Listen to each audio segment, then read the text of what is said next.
Multan sultans के captain Mohammad Rizwan हमारे साथ मौजूद हैं। बेतहाशा रन्स करते हैं मुल्तान के लिए भी, पाकिस्तान के लिए भी। रिजवान, सबसे पहले तो बहुत बहुत शुक्रिया आपका। कैसा जो है आपका ये वाला PSL जा रहा है? फ़िलहाल तो बेहतर जा रहा है अल्हम्दुलिल्लाह। काफ़ी चीज़ें जो हम सोच रहे हो अचीव हो रही है। रिज़ल्ट के हवाले से थोड़ी सी अप एंड डाउन हो गए, मगर ये होता रहता है। लेकिन ये है कि शायद मुल्तान को इतना मैच जीतने की आदत हो गई है, पिछले साल भी पॉइंट्स टेबल में टॉप पे आए, फाइनल खेला, उससे पहले टूर्नामेंट जीते, कि अब अगर मुल्तान एक दो मैच भी हार जाए तो लोग कहते हैं कि शायद थोड़ा सा परफॉर्मेंस नीचे है। हाँ, ऑब्वियसली बिल्कुल ऐसा ही है, क्योंकि एक्सपेक्टेशन जब ज़्यादा होती है और टीम एक रिदम लेती है, मोमेंटम पकड़ती है, चीज़ों को डिफरेंट करती है, तो एक्सपेक्टेशन उसी तरह से होती है। इसलिए हमें भी इस टाइम थोड़ा सा अजीब लग रहा है, मगर सबको पता है कि ये तो होता रहता है। और जब ऐसे 10 मैचेस हो तो इन चीज़ों का सामना करना पड़ता है। हाँ, हमें भी हार एक्सेप्टेबल नहीं है हमारे लिए भी, मगर ये कि ये पार्ट ऑफ गेम है, कहीं पे हमसे मिस्टेक्स भी होती है, उस मिस्टेक्स को दूर करने की कोशिश कर रहे हैं। अच्छा रिजवान, हमने मुल्तान की इस टीम में देखा है कि यंग फास्ट बॉलर्स बहुत ज़्यादा हैं। समीन गुल हैं, एहसान उल्ला हैं, अब्बास आफरीदी हैं, शाहनवाज धानी इंजर्ड हो गए। कैसा लगता है इतने ज़्यादा यंग फास्ट बॉलर्स को जो है कैप्टन करना? अगर आप उनके हवाले से सवाल कर रहे हैं तो वो फैंटास्टिक है। वो मेरे से सवाल कर रहे कैसे मैनेज करो तो डिफ़िकल्ट है ये, क्योंकि सबको पता है कि PSL का स्टैंडर्ड कितना हाई है यहाँ पे, और काफ़ी प्रेशर वाले मैचेस होते हैं, हाइप ज़्यादा होती है।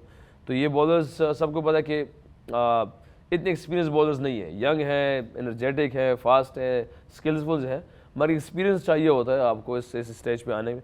मगर जिस तरह वो कर रहे हैं उसके लिए अल्फाज नहीं, मगर थोड़ा सा डिफ़िकल्ट होता है सम टाइम आपको यूज़ करने में। मगर बहरहाल आपके पास जो चीज़ें होती है आपको उसी मैं ये समझता हूँ कि कैप्टन की क्वालिटीज़ में से ये होती है कि जो चीज़ आपके पास हो उसको मैनेज किया जाए, बजाय इसको एक्सक्यूज निकाले जाए। 11 वाइट बॉल्स अगर कर दें तो ज़्यादा मुश्किल हो जाता होगा।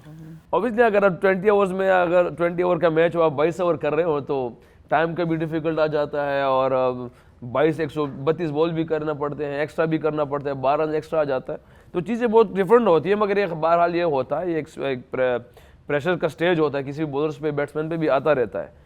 मगर मैं इसको समझता हूँ कि हमारे लड़कों ने इसे सीखा होगा इंशाल्लाह। अच्छा रिजवान, आप कहते हैं प्रेशर आ जाता है और एक फ्रस्ट्रेशन भी होती होगी, लेकिन कभी हमने फील्ड में नहीं देखा आपके ऊपर, हमेशा आप जो है कूल एंड काम, और लगता है कि रिजवान को कोई परेशानी नहीं है। कैसे जो है ये सारा आप हैंडल करते हैं? चीज़ें मुख्तलिफ सोचता हूँ, शायद मेरे लिए वो काम कर रही हैं वो चीज़ें, क्योंकि जब भी प्रेशर आता है तो मैं कुछ इस्लामिक उस पर चला जाता हूँ, पॉइंट ऑफ व्यू पे, कि इंसान है, कमज़ोरियाँ होती है। गुस्सा ये नहीं कि मैं गुस्सा, मुझे नहीं गुस्सा आता है, बहुत आता है, मगर उन चीज़ों पे आता है जो लेज़ीपन हो उस पर, कि जो इंसान को अल्लाह पाक ने ताकत दी उसमें से वो लेज़ीपन करे, या अपनी उस चीज़ को खुद गंवाने की कोशिश करे।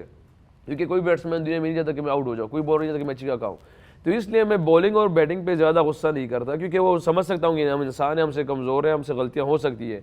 मगर फील्डिंग में लेज़ीपन, कैच भी ड्रॉप हो सकता है, बाउंड्री भी जा सकती है, तो जो उस पर गुस्सा करता हूँ, बाकी चीज़ों पर काम इसलिए रखता हूँ अपने आप को कि यार कि चीज़ें अल्लाह ने इंसान को कमज़ोर बनाया हुआ है, कोई ये नहीं कह सकता कि मैं ही सब कुछ करने वाला हूँ। हाँ, मगर वो जो डिमांड कर रहा है अल्लाह, उसमें से मैं देखता हूँ, उसमें कमी बेशी ना हो बस, इसलिए तो फिर ज़्यादातर चीज़ें गुस्से पे इस वजह से मेरे दूर हो जाती है कि यार इंसान हम कमज़ोर है सारे।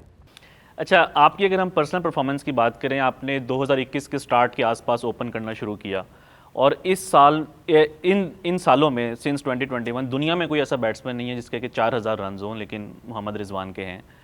तो इतने ज़्यादा रन्स करते हैं आप, थकते नहीं? ये आप हजरात सबकी दुआएं और आप हजरातों की दुआएं, क्योंकि अल्लाह पाक करवा रहे हैं। मेरे ख्याल से अल्लाह पाक ने मेरे करियर में वो बैटिंग का जो शफल था वो काफ़ी मुझे शायद हेल्प कर गया। अल्लाह ने, अल्लाह की मर्ज़ी थी शायद, या ये भी शायद हो सकता है कि पहले लिए मेरे इम्तिहानात अल्लाह ने लिखे हुए थे कि आप 8, 9, 7, 8, 9 पे आता रहा, मगर एकदम जब अल्लाह पाक ने मिर्ज़ा भाई के दिल में डाला है, और मेरे ख्याल से पहले वकार भाई ने भी मेरे लिए कहा था कि उसने कहा था मुझे, वकार भाई, कि मैं ये समझता हूँ अगर आप ओपन पे आएंगे ना स्टार पे तो आप बहुत ज़्यादा रन करेंगे। वकार भाई के अल्फाज थे। तो बहरहाल उस टाइम मिला नहीं, मिर्ज़ा भाई के थ्रू अल्लाह पाक ने जगह बनाई, क्योंकि उसमें कप्तान इंजर्ड हो गया तो सीरीज़ में अल्लाह ने मौका दिया, उसमें अल्लाह पाक ने परफॉर्म भी करा, बस अल्लाह पाक मेरे ख्याल से वो चीज़ क्लिक कर गई मेरे हिस्से में। अच्छा रिजवान, इस PSL में हमने देखा है कि नॉर्मली बॉलर्स को हम देखते हैं, यंग बैट्समैन बहुत ज़्यादा आए हैं।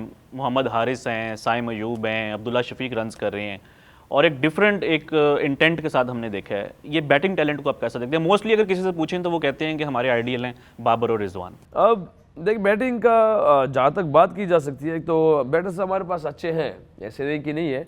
हाँ, इस चीज़ की सिर्फ क्वालिटी जो आप कह रहे हैं कि यार हमारे पास जो एक्सप्लोसिव है उस पर से कमी है, मगर बहरहाल इसके साथ साथ मेरे ख्याल से समझने की भी काफ़ी ज़रूरत होती है।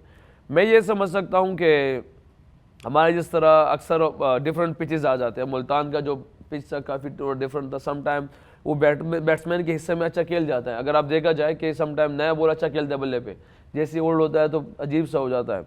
तो हमारे पास बैट्समैन है, मगर उनसे क्वालिटी की डिमांड हम अल्हम्दुलिल्लाह से हमारी बात इन प्लेयर्स जो आपने नाम लिए से बात हमारी होती रहती है इनके साथ कि ये थोड़ा सा सीखने के मूड में भी आ जाएगी किस तरह फिर टीम को भी डेवलप करना है, क्योंकि सम टाइम नया बॉल आता है, फिर आने वाले बैट्समैनों के लिए पिछले जो बॉल जाते हैं वो डिफरेंट होता है, तो उसको कैसे बिल्ड करना है। सेम की इनिंग्स देखिए, हारिस की इनिंग्स देखिए, अभी आजम खान बहुत अभी अच्छा खेल रहा है, और बाकी जितने भी हैं और भी है, मैं ख्याल मैं भूल रहा हूँ नामों को, मगर बहुत अच्छे बैट्समैन आ रहे हैं साथ साथ में, मगर हमारी क्वालिटीज़ पाकिस्तान की ना फास्ट बॉलिंग की है। अच्छा रिजवान, आपने बात की कि पावर हिटर्स आ रहे हैं, थोड़ा एक्सप्लोसिव जो एक बैटिंग होती है उसकी तरफ पाकिस्तान जा रहा है। ओपनर का काम होता है ज़रा थोड़ा सा इनिंग्स को लेके चलना है, जो कि आपका भी काम है, बाबर का भी काम है। आपने अभी एक रिसेंटली इंटरव्यू में बोला कि थोड़ा सा बाज़ औक़ात एम्बैरेसिंग हो जाता है इनिंग्स को एंकर करना, इसकी क्या डिटेल्स हैं? परफेक्ट है ये बात, क्योंकि दुनिया के जड़ी जितने भी बड़े आप हिटर निकाल के देख लीजिएगा, मैं ये शायद दावा तो नहीं कह सकता, मगर जहाँ पे भी स्विंग हो रहा होगा, सीम हो रहा होगा, तो आप जितने भी दुनिया के बड़े बड़े हिटर्स हैं उसको निकाल के देख लीजिएगा, उस स्टेज में जहाँ पे स्विंग और सीम हो रहा हो उसका स्ट्राइक रेट देख लीजिएगा। मैं तो ये समझता हूँ कि बहुत से ज़्यादातर ऐसे भी होते हैं कि वो अपने आप को समझते हैं कि अब इसमें से टाइम लिया जाए। बड़े बड़े पावर हिटर्स की मैं बात कर रहा हूँ, अगर मैं गलत नहीं हूँ शायद आप देख लीजिएगा, क्योंकि ये एक टाइम जो होता है कि किसी भी बैट्समैन को आप जब एक कंडीशन देते हैं तो उसमें उसकी स्ट्राइक रेट 160 170 पे चली जाती है। ये मैं नहीं कह रहा कि बहुत से ऐसे बैट्समैन जिनकी क्वालिटी ऐसी है जो आते ही 170 180 स्ट्राइक रेट से खेलने की कोशिश कर रहे होते हैं, मगर हमारे लिए हमारी डिमांड जो हमारे पाकिस्तान के लिए सूट कर गई है बेसिकली पिछले 2-3 साल से जो हमारी सक्सेस थी पाकिस्तान टीम की, उस लिहाज से मैं कह रहा हूँ कि हमारी जो ऊपर से जो हमारा रोल्स था, हमारे रोल में भी अगर आप देख लें, हमने एवरेज निकाला हुआ था, मुझे अच्छी तरह याद है कि हम जो दुबई में एशिया कप हुआ था, वर्ल्ड कप हुआ था, तो हमारा पावर प्ले 43 42 एवरेज निकाल लिया तो 39 40 पे फिनिश हो रहा था। दुनिया के जो बड़े बड़े पावर हिटर जो हम समझते हैं कि टीमों में है, उनका एवरेज 41 आ रहा था, 40 आ रहा था, मगर the loss of 2 wicket 3 wicket 2 wicket 3 wickets, हमारी सक्सेस का यह था कि हम बगैर किसी विकेट के उस एवरेज को अचीव कर जाते हैं। मगर एम्बेरेस इसलिए होता है कि देखने में अजीब सा नजर आ रहा था कि T20 क्रिकेट ये कर क्या रहे हैं, मगर हमारे लिए अगर मेरी थिंकिंग कुछ और है, मगर अगर मैं लोगों को देखूं, लोगों को समझूं, तो फिर मैं फॉलोअर हो गया। मैं लोगों को फॉलो नहीं करता। अब ये लोग मेरे पीछे बात करें, क्रिकेट में खेल रहा हूँ और मैं उनकी बातों को फॉलो करूँ, उनकी बातों को समझूं, नहीं मेरे से टीम की क्या डिमांड में, मैं जिस टीम से खेलता हूँ या बाबर भाई या मैं जिस टीम से खेल रहे होते, तो वो कोच, वो मैनेजमेंट या इस टाइम पाकिस्तान की जो मैनेजमेंट थी, मैं अंदर की बात नहीं कर रहा, ऊपर लेवल पे भी कर रहा हूँ कि अगर वो चीफ सेलेक्टर है या चेयरमैन है, उनसे भी बात कर ले आप, अगर वो कहे कि आप लोगों की डिमांड ये ठीक नहीं, ये गलत कर रहे हैं, तो बता सकते हैं हम उनके सामने, हम इंशाल्लाह चेंज कर देंगे जी। मगर हमारी ये चीज़ें, अभी मैं BPL से होकर आ रहा हूँ, ये बात मैंने BPL में की थी।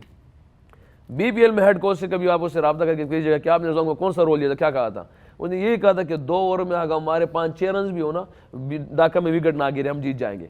तो ये रोल थोड़ा सा अभी मैनेजमेंट की तरफ से कुछ और है, मगर आवाम को देखने में कुछ और नजर आता है, तो इसलिए सम टाइम हो जाता है एम्बेरेस। चलें रिजवान, आपका बहुत बहुत शुक्रिया, आपने हमें टाइम दिया, और मेरा ख्याल है कि मुल्तान शायद दूसरी टीम बनने लगी है इस बार इस्लामाबाद के बाद, जो कि 2 टाइटल्स जीतेगी। इंशाल्लाह, अल्लाह से उम्मीद है इंशाल्लाह।